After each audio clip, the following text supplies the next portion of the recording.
Welcome to the Conscious Radio Network's YouTube channel. Become enlightened, have fun, and tell all your friends and family to share with everyone they know. You can find us on Facebook and stay up to date on our Facebook group, or find us on Twitter, Instagram, and TikTok. Our podcasts can be found on Libsyn, iHeart, Spotify, Google Podcast, and more.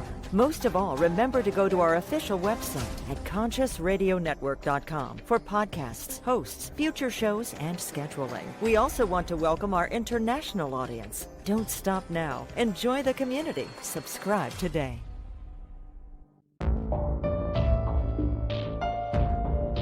This is the Conscious Radio Network.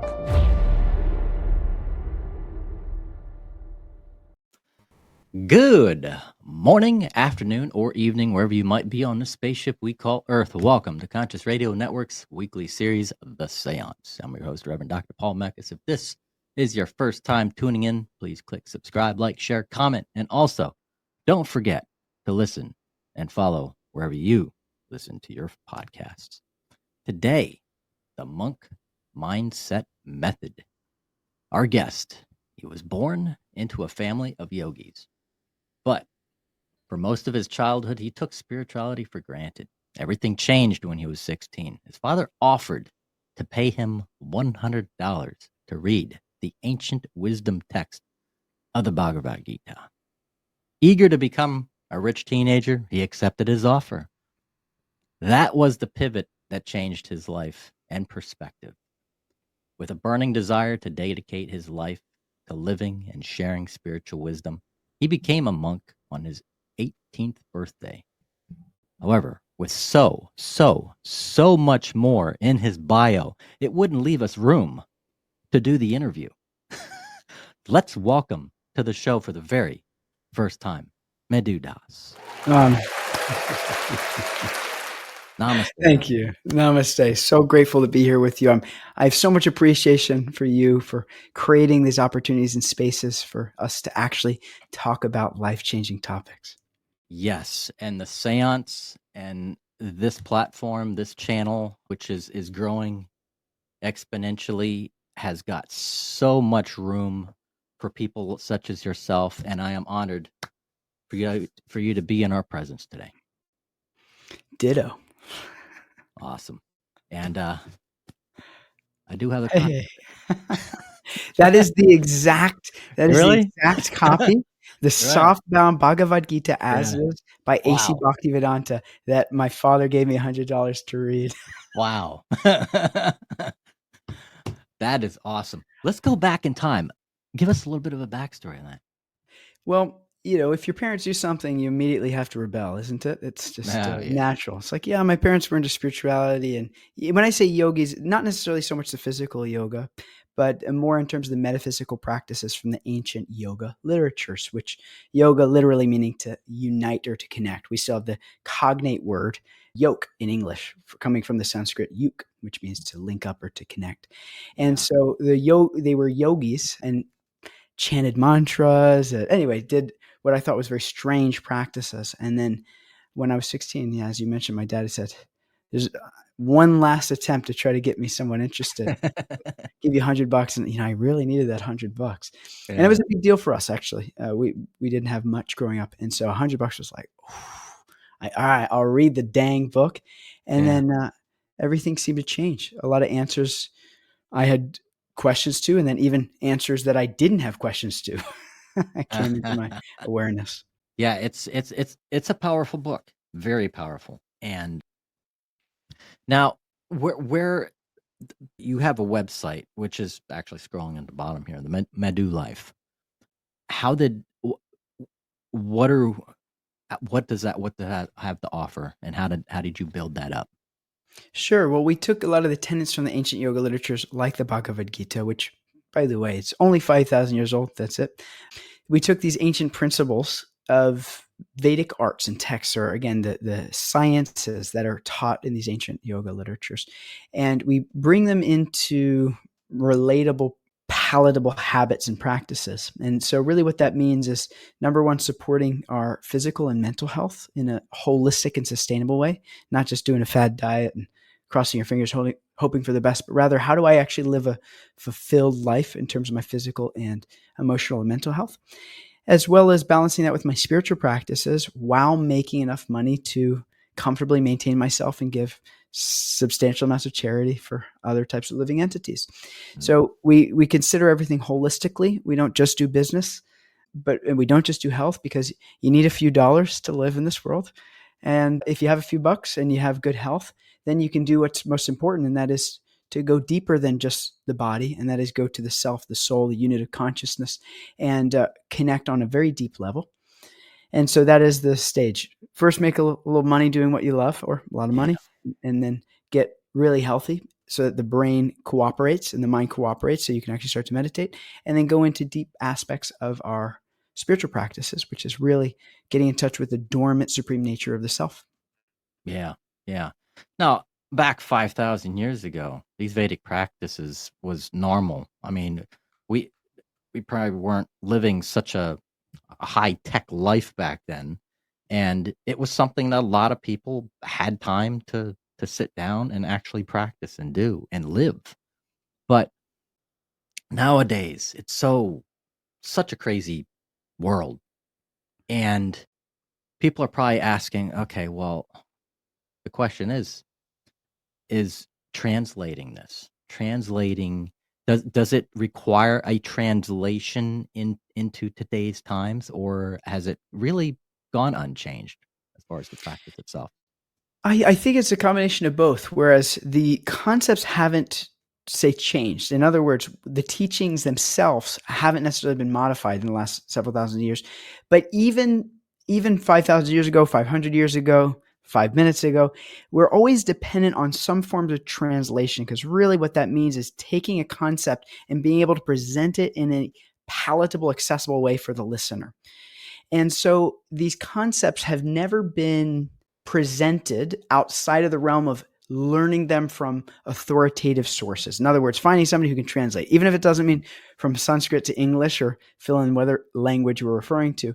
But even if it's in the same language, how do you actually translate these concepts into my life in a way that I can take to them and actually start to practice them, and not just read them like a cute quote to put on my Instagram feed, but how do I actually bring them into my day-to-day life to make a type of transformation and live a successful life, which really means you wake up every day and do the types of things that you want to do while improving your quality of life and the quality of life of other living entities. Yeah. Yeah. And I have listened, I've been to some chants and stuff, especially actually sung or meditated in the actual Sanskrit, and it's amazing when you hear it. It's wow. It releases a specific type of energy that anybody, especially I, can feel it with these mantras.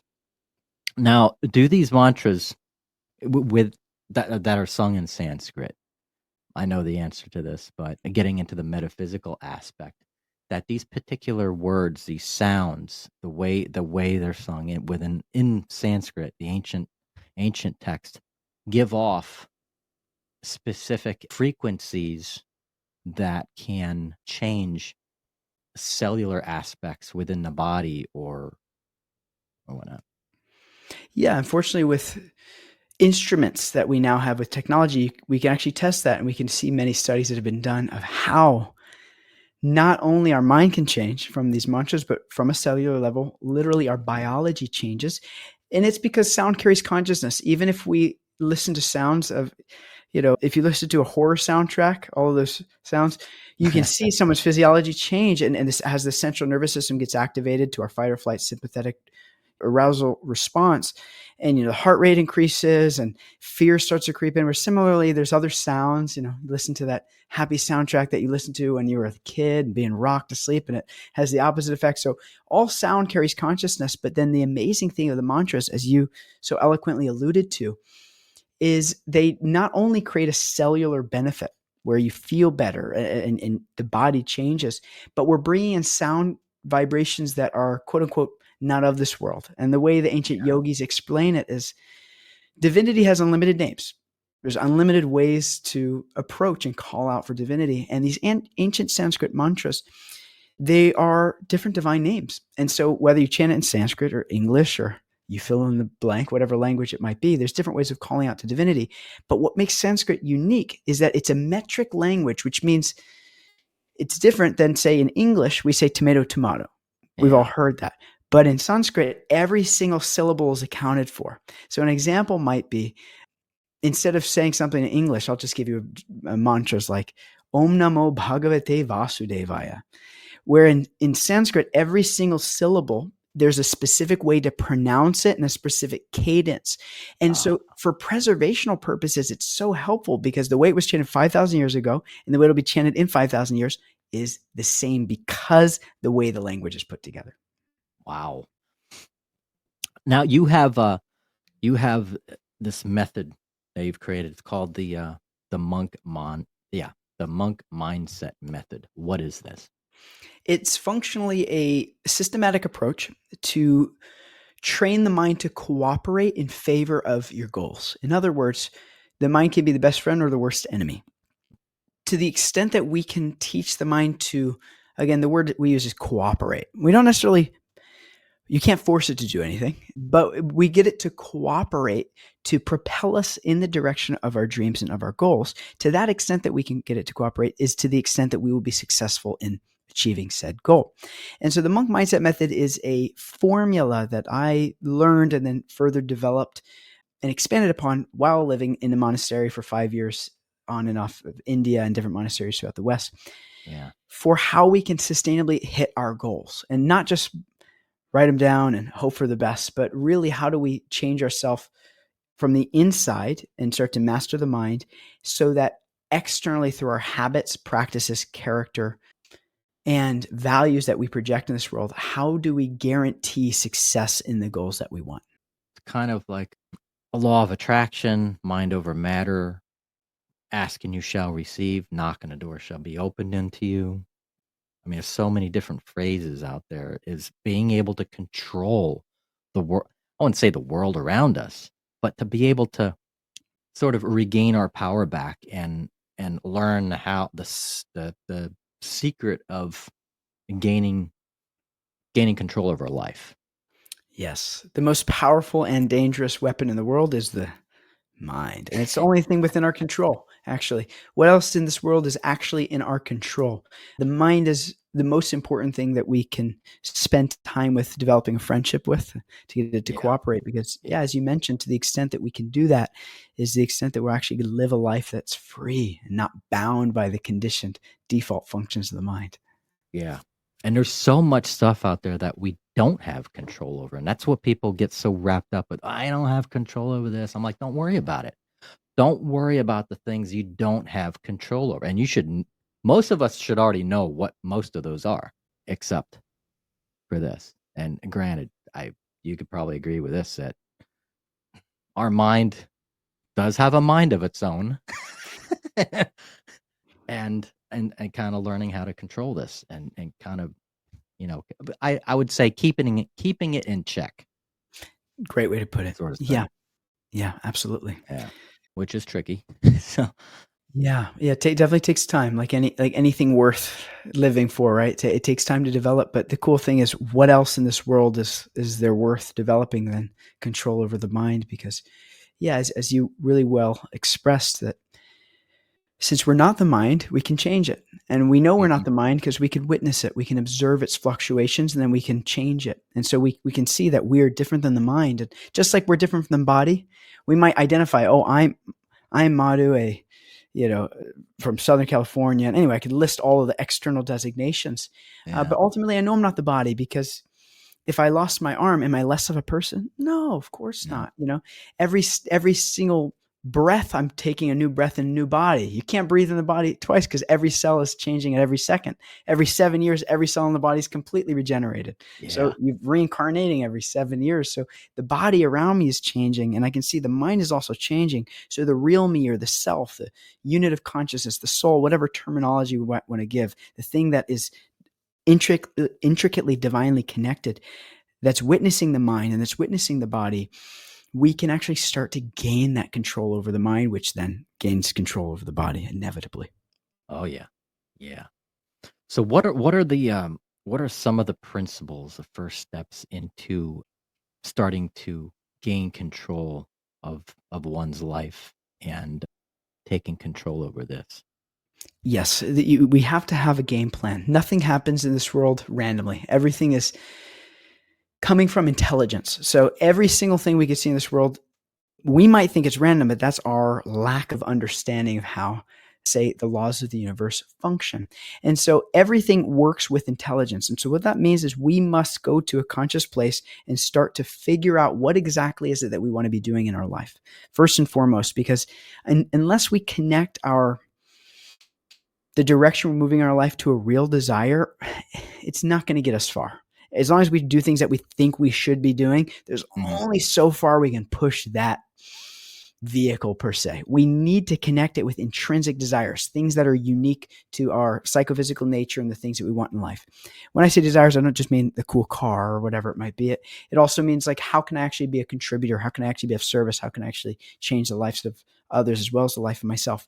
And step number one is figuring just that out. And I always say the shorthand monk mindset method version is as follows: is turn everything with an off switch off and sit down in a room and shut up and tell everyone, hey, leave me be for 30 minutes or whatever it might be, and get a pen and a legal pad and start to write down all of the things that you truly want in your life, all the things that you want. And as soon as you think you're done, write 30 more. And once you have an extensive list, the next step from there is write down your values so that you can prioritize those. What's actually important to me? When I look at these, and in this way, we can see what's the priority. What do I need to focus on the most? And then step 3 is, what habits do I need to commit to doing on a regular basis that will guarantee me success in this? That I know if I were to commit to doing X this often every day, I know I will achieve this desired result. And then the only other step from there is you schedule it into your day, and then you figure out what's going to get you to stop being consistent.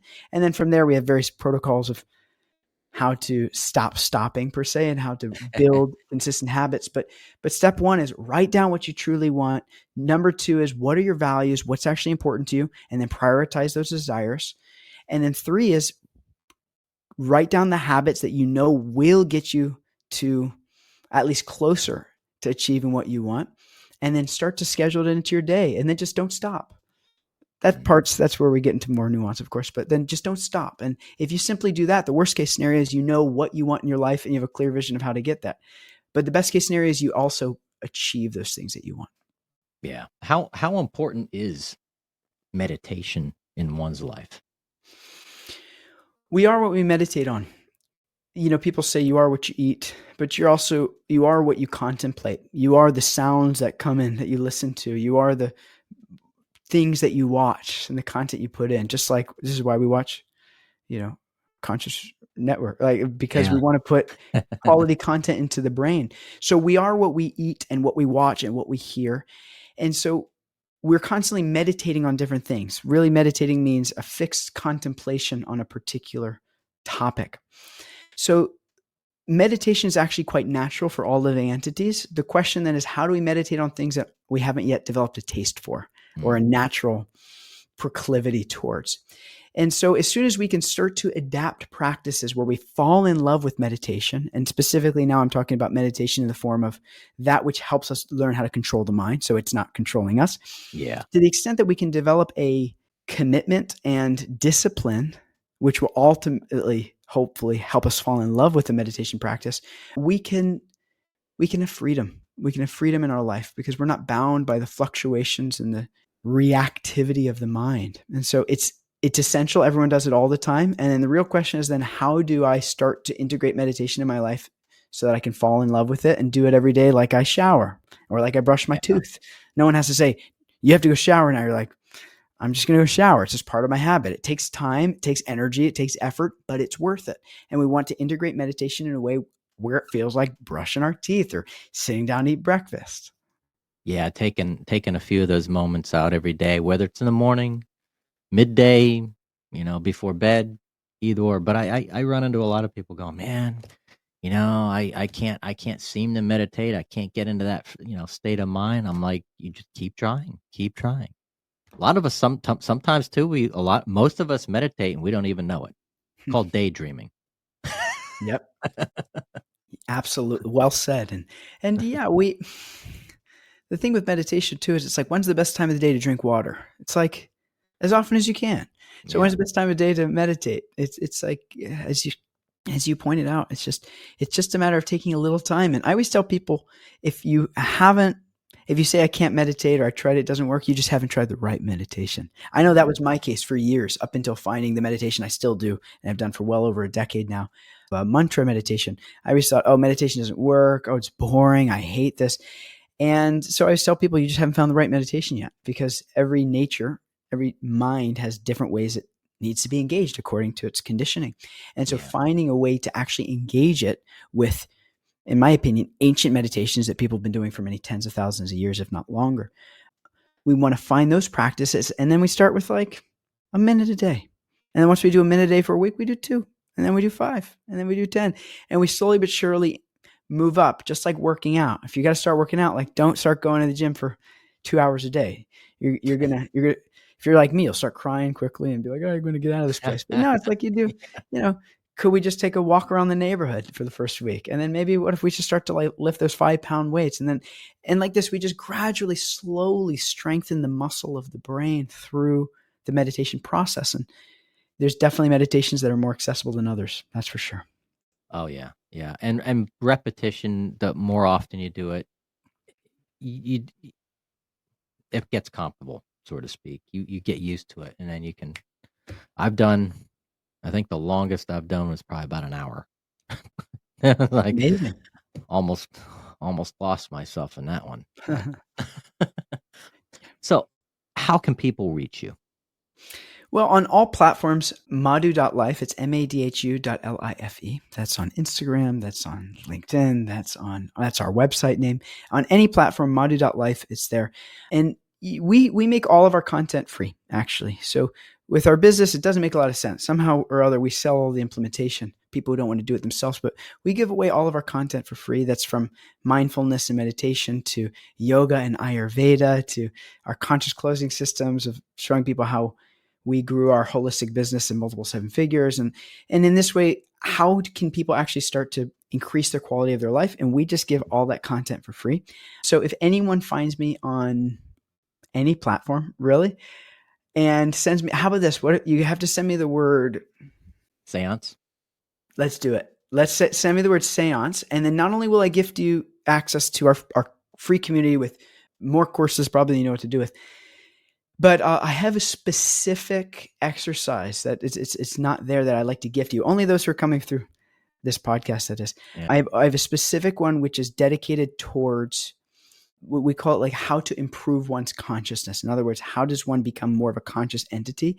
And it's something we're working on. And so I'll throw that in as a little gift just for those who connect from this particular podcast. So they can go to, how they go? They just go to the website, the Madhu Life? Yep, Madhu Life, and you can send us a message there. Or if you go to any platform, Instagram, and find us madhu.life, send us a message there. Send us an email at info@madhu.life. Yeah. Any platform, choose a platform, and if you send us the word seance, not only will we get you access, but I've got this really fun exercise I'm excited to share with your people. I'm excited. Ooh, yeah. Cool.